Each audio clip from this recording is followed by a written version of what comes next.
right, guys, so here we are again. We're going to talk a little bit about political parties some more. And today we want to go over things like what makes someone a member of a political party, how they're organized, and then how third parties fit into the whole thing. Now, we did a lot with third parties, so I'm going to try and stay out of that a little bit, but we'll definitely get into being a member of a party. So we've got this system which is set up to have lots and lots of political parties, but really we've only got two, as we talked about. And the question is, when it comes to you, what is it you want to be a part of? Now, obviously, there are two choices that are, sort of the main ones. You've got your Democrats and you've got your Republicans, as we've seen many, many, many times. And those Democrats and Republicans really don't have a membership criteria.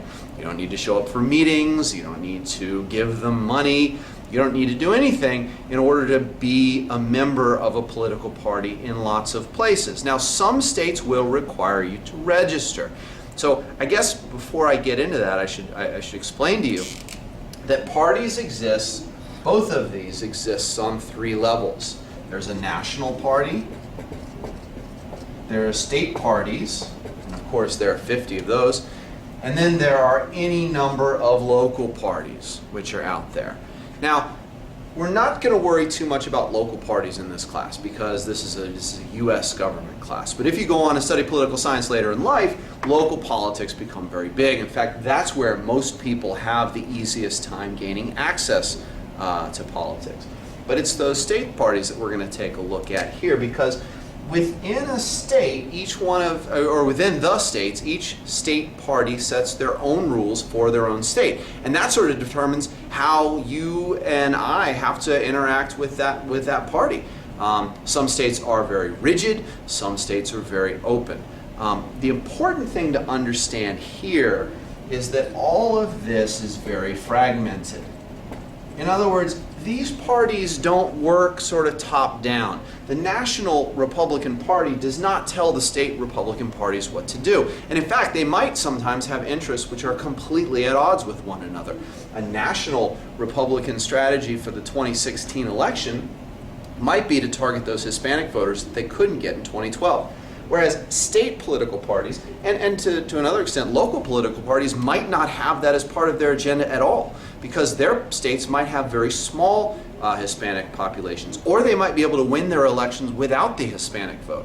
And yet, political theorists today say that national election will elude them as long as they aren't able to get those Hispanics. But enough about that side of it. Let's look at these state parties, because the state parties set up membership. Now, here in Pennsylvania, we have what's called a closed party system.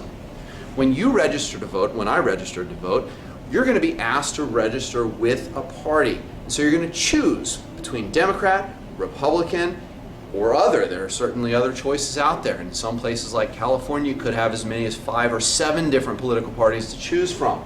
But it's a closed system. Now, this closed idea really goes down to the primaries.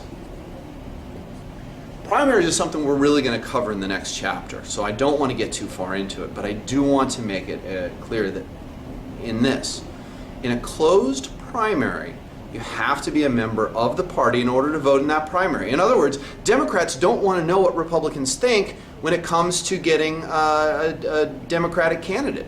They just don't want to know. Nor do they really want to know what independents think. In an open system, like California has an open system, you're going to let anyone vote in any primary. And that's going to be sort of a much more open and loose thing.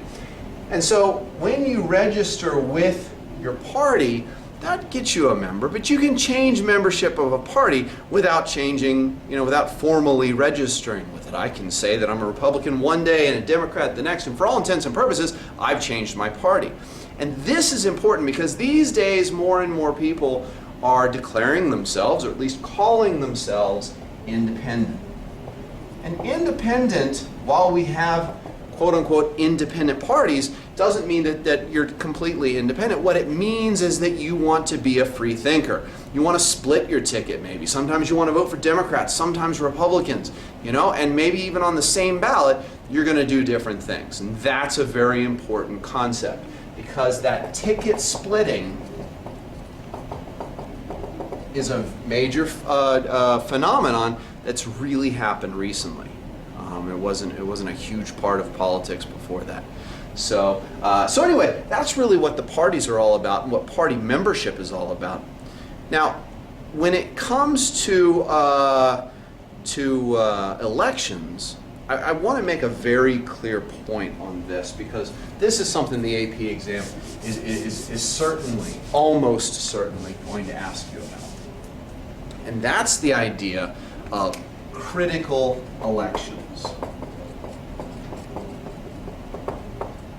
Generally speaking, people will vote for the same party over and over and over. And if we look at demographics, the same groups of people will tend to vote for the same parties over and over, election in and election out.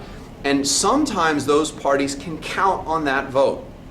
Now, critical elections are defined as those elections where we have sort of a realignment of groups. And realignment just means that where there were some groups that might have supported Republicans, now they're going to support Democrats. They don't happen very often. They tend to happen right after some big crisis or right during some big crisis. But they're only critical elections if that realignment is permanent. Now, after the 2008 election, people are starting to ask, hey, is this a critical election? We saw lots of people voting for Democrats that hadn't voted for Democrats before. And the question is that simply a result of the Obama factor, or is that something that's going to continue on and continue on?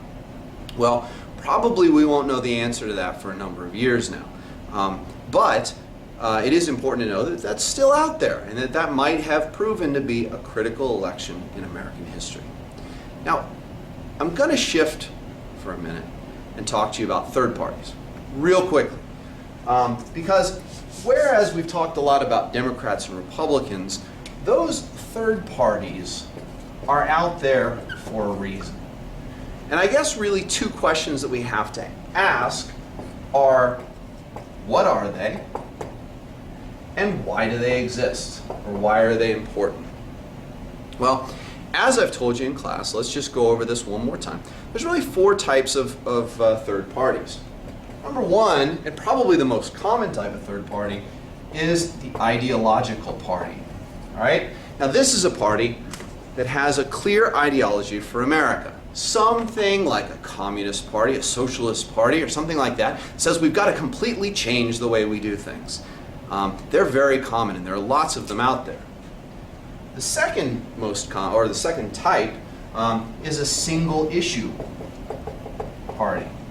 And single issue parties are very easy to understand because they care about a single issue. You know, it's just one thing, it's driving at them. For years now, the Prohibition Party's been around. They're continuing to tell us that Prohibition was a good idea and that alcohol should be outlawed. They're not really Republican, they're not really Democrat, but they care about one thing. If one of the major parties, though, takes on that issue, that the single issue party will disappear. So they're sort of short-lived. Another type of short-lived party is called a splinter party. And those splinter parties usually start off as part of the Republicans or the Democrats, but something drives them away. And there have been a number of examples. In American history, I told you the story of Teddy Roosevelt and the Bull Moose Party, the Progressives in the 1912 election. They were a splinter party, but the splinter parties go away quickly, just like single issue parties do. Once the person who tends to break away gets out of politics or goes back to the party, the splinter party is pretty much done. And then finally, the last type of party we have here is called an economic protest party.